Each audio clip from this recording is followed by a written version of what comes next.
高雄这几年特色公园是愈来愈多，未来4年要完成150座。不过，这公园户外游戏场照规定3年就要减收1摆。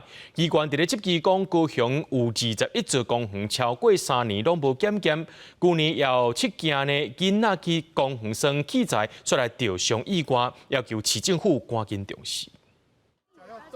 囡仔一个排队，准备要出流浪，算甲真欢喜。大寮新起的是公园游具设备真新，但是来看到小港的6林儿童公园，就较咕咕嗷嗷。有议员就发现，这座公园已经超过5档无复检安全。家长表示讲，常常看到公园游具歹去，游具本底就爱降低减收，囡仔安全是介重要。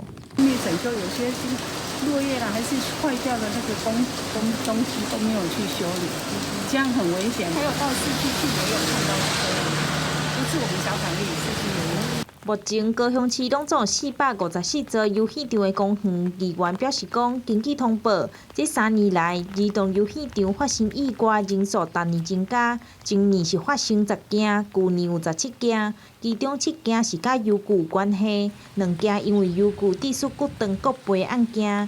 议员检视公务局数据，才发现高雄市有21座儿童游戏场超过3年拢无检验。高雄市政府上早去检修的这个时间点是伫1807年的时阵，这个时间拢已经超过3档的时间啊。不过后边拢无去做重新的复检。高雄市有21处公园未进行检验部分，这个皆属于公园处。 113年度计划内预计办理检验。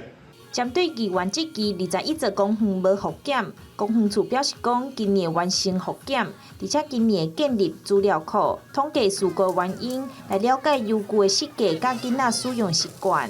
记者钟义辉、邱兆勇高雄报道。